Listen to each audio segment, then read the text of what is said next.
Hello à tous, j'espère que vous êtes tous très bien et je suis ravi de vous retrouver. Alors mercredi 14 décembre sortait le film que j'attendais le plus de toute l'année 2022, Avatar 2, La Voix de l'eau. Je suis allé le voir et je vais vous donner mon avis, sans script et sans spoil, mais avec les timecodes juste après le générique.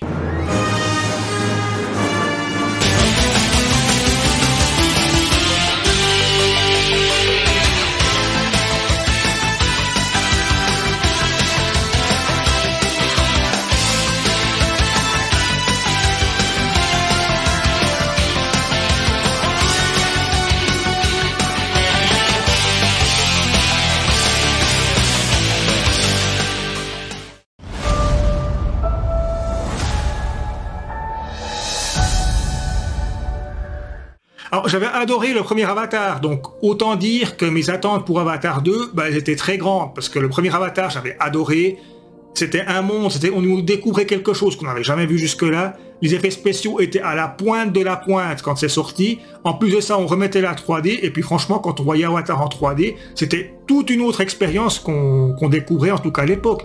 Et puis je suis allé le revoir il y a quelques mois quand il est ressorti au cinéma. Alors autant dire que visuellement parlant au niveau des effets spéciaux, ça n'a pas pris une ride.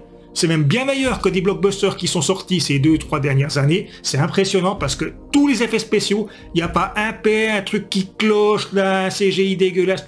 Il y a tout qui est nickel. Et en plus la 3D, franchement, il y a beaucoup de films qui ont essayé de recopier cette 3D, mais je pense qu'aucun n'est arrivé au niveau du premier Avatar, enfin jusqu'au 2, mais le 2 j'en parlais après, parce que la claque, autant vous le dire que là, c'est pas la petite claque, là c'est vraiment le gros pain dans la gueule que Avatar 2, mais au niveau technique. Hein.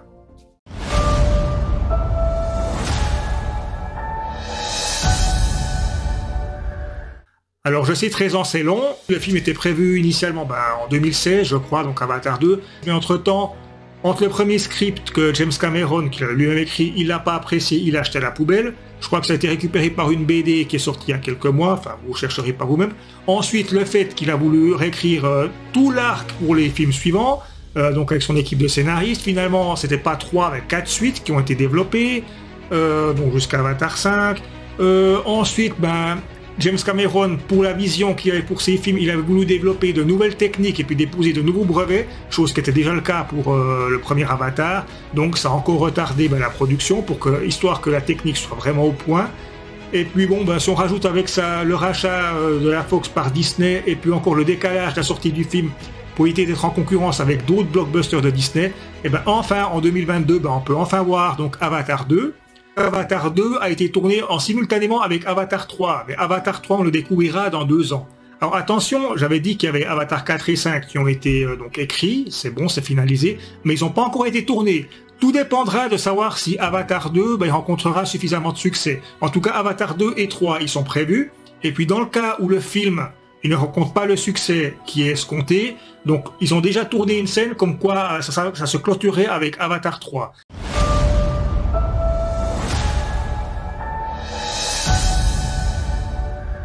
Avatar 2, j'avais de très hautes attentes concernant ce film.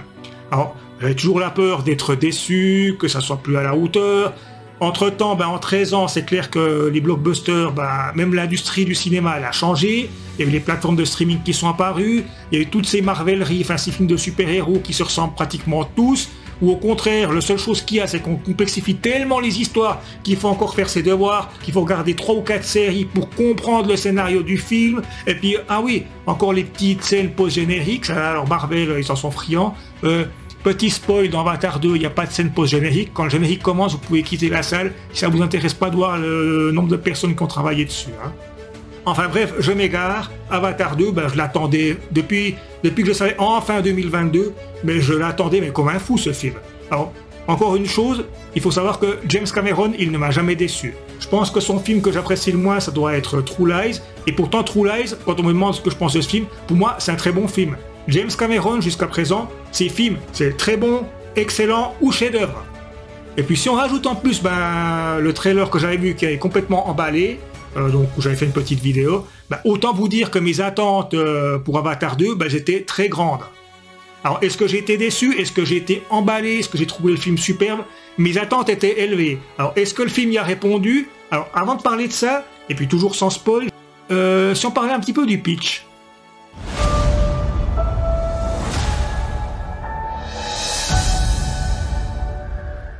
Alors pour le pitch de base, donc sans spoil, 10 à 15 ans se sont écoulés depuis la fin du premier film. Donc Jake et Neytiri sont devenus parents, ils ont 4 enfants, et puis ils vivent donc une vie idyllique en forêt.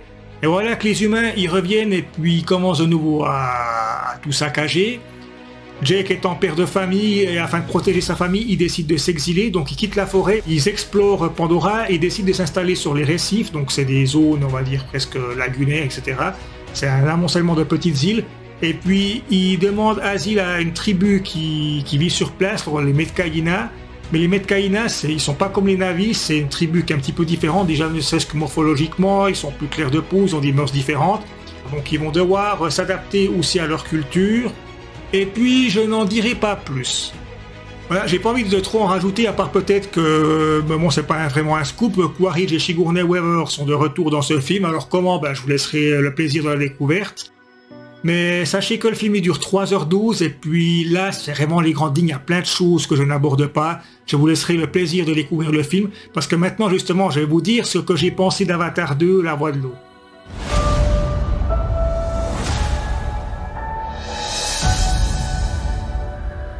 Alors pour Avatar 2, donc j'avais réservé ma place au cinéma, je crois que depuis le retour du roi c'était pas arrivé, donc le 14 décembre le film sort, je me rends dans une séance en 3D, donc je me rends suffisamment tôt histoire d'avoir une bonne place dans la salle de cinéma, c'était le cas, donc les lumières s'éteignent, le film commence et puis je pense que en l'espace de 2 minutes, James Cameron a plié le game tout simplement, parce que là, le film il atteint un niveau, au niveau des CGI, de la 3D, de la mise en scène et puis même de certaines trouvailles, alors c'est du jamais vu. C'est époustouflant, c'est hallucinant. Il n'y a rien de plus beau qui a été fait jusqu'à présent et je pense que ça va être le film référence pour la décennie à venir.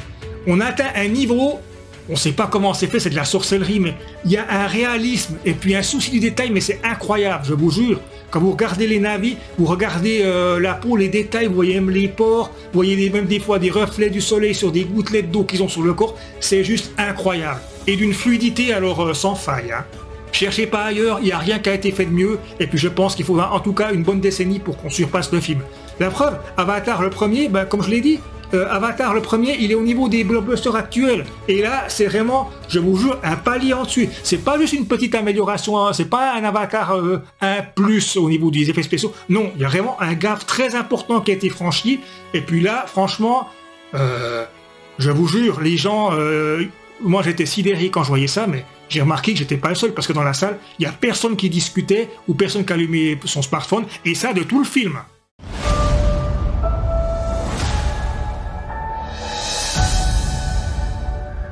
Alors déjà le film il est long, donc 3h12, alors personnellement les 3h12 je ne les ai pas vus passer, moi j'étais embarqué depuis le début et puis James Cameron il m'a pas lâché, alors là j'étais emmené dans ce monde, c'est vraiment une expérience nouvelle que j'ai vécue avec ce film, je pense que visuellement déjà, et puis ensuite certaines thématiques de l'histoire, enfin tout était bien.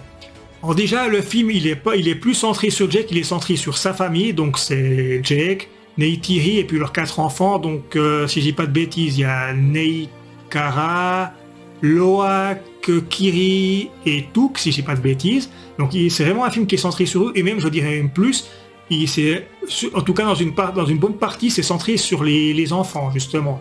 Donc par exemple Neytiri, les 2 premiers tiers du film, il est clairement au second plan, il faut attendre le dernier tiers du film pour que vraiment il prenne son importance. Jake, lui, c'est plus constant, même que là aussi, au dernier tiers, il reprend en quelque sorte sa place de héros. Donc c'est déjà un film qui est centré sur la famille. Donc ceux qui voulaient voir juste avoir un héros, ils risquent d'être déçus, parce que là, Jake est toujours le héros, mais c'est vraiment centré sur la famille, sur plusieurs personnages. Et c'est peut-être quelque chose que j'ai développerai un peu plus tard, qui m'a un petit peu gêné, et encore, mais vraiment de gros guillemets quand je dis ça. Mais aussi, c'est un film qui se permet de faire des choses que les blockbusters actuels ne font plus, c'est-à-dire qu'il prend son temps. Peut-être qu'on pourrait comparer ça avec Dune, par exemple, le film Dune, où aussi on prenait le temps d'exposer donc l'univers, les personnages, tout ça.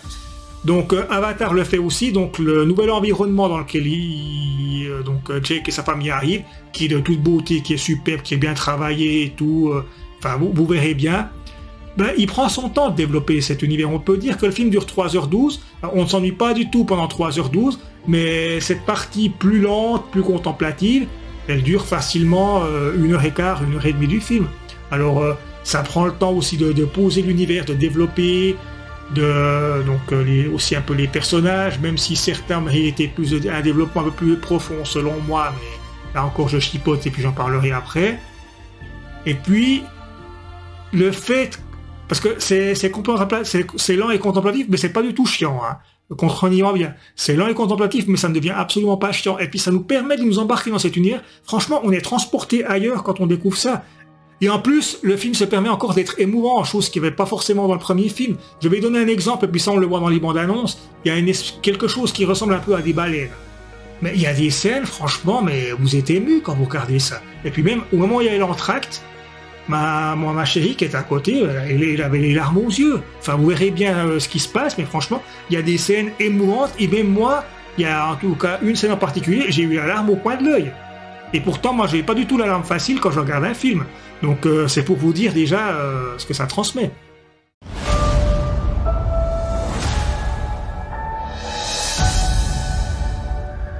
Alors bon, il y a 2-3 petites choses qui m'ont un petit peu dérangé dans le film. Alors attention, j'adore toujours le film, mais puis bon, je vais mettre de gros guillemets pour ça parce que c'est vraiment pas forcément, c'est pas un gros souci selon moi, mais déjà peut-être dans Avatar 2, il y a peut-être trop de nouveaux personnages qui sont introduits.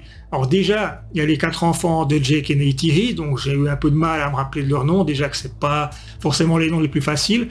Ensuite, il y a encore la nouvelle tribu qui est introduite, donc les Metkayina, si je dis pas de bêtises. Et puis là aussi, on a en tout cas 5 ou 6 nouveaux personnages.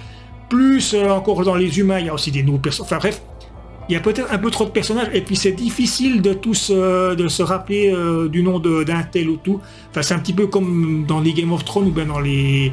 Peut-être aussi dans les Star Wars, en tout cas au début, il faut presque les revoir pour se rappeler bien de qui est qui. Alors il y a peut-être ce premier point qui dérange un petit peu, et puis bon, ça dérange aussi un petit peu parce que notamment il y a un personnage que j'aurais bien voulu qu'il soit un peu plus développé, et ce n'est pas le cas, je dirais pas ce que c'est. Ensuite, peut-être, il y a un peu une redite par rapport au premier Avatar, c'est-à-dire que là aussi, ils doivent quitter leur monde, on découvre un nouveau monde. Disons, dans Avatar 1, il y avait Jake qui arrivait, il connaissait rien des navires, il était débarqué là, on découvrait en quelque sorte Pandora avec lui. Là, on découvre une nouvelle partie de Pandora, donc il y a en quelque sorte un petit quelque chose qui rappelle un peu le premier. Donc il y a une partie du... Enfin, le squelette de base aussi, qu'ils arrivent dans un nouvel endroit de Pandora, puis qu'il y a des nouvelles cultures et tout. Ça fait un peu repompage du premier, mais bon.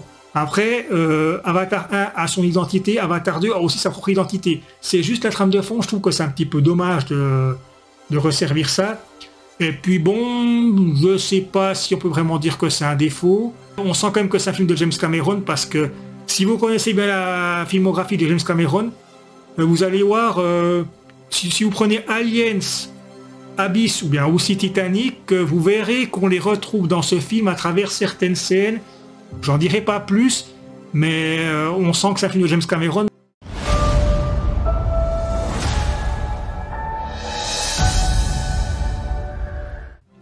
Alors comme je l'ai dit, j'ai adoré Avatar 2, franchement j'ai été transporté pendant les 3h12 du film. Visuellement, on se prend une méga claque, franchement le film il a 10 ans d'avance sur toute la concurrence. Les effets spéciaux, les CGI sont juste incroyables, c'est phénoménal, c'est splendide, on est emporté dans cet univers, c'est émouvant, c'est puissant. La réalisation elle est juste à couper le souffle avec en plus une mise en scène hyper inspirée de James Cameron, des plans de toute beauté, tout est lisible à l'écran. Et puis, moi, franchement, j'ai mis la note 4,5 sur 5, tout simplement. Avatar 2, il a redéfini des standards au niveau de la mise en scène. Alors certes, au niveau de l'histoire, peut-être que certains vont rouspéter. Peut-être que tout n'est pas parfait. Mais pour moi, la barre est passée extrêmement haut. Et moi, j'ai qu'une hâte. C'est que Avatar 3 y sorte. Et puis que je puisse aussi le Day One aller le voir. Et voir comment cette histoire se développe. Alors voilà, je sais que cette vidéo a été faite sans spoil. Et puis c'est un petit peu décousu. J'espère néanmoins que la vidéo vous a plu, alors n'hésitez pas à vous abonner, à partager ou à mettre les petits pouces si ce que je fais vous plaît. Donc là je sais que c'était une vidéo faite sans script, donc un petit peu différente de l'habitude. N'hésitez pas à laisser un commentaire, vous me dire ce que vous avez pensé aussi du film, ça peut toujours être intéressant. Alors d'ici là, portez-vous bien, ne cessez pas de rêver, et à bientôt pour une prochaine vidéo. Ciao!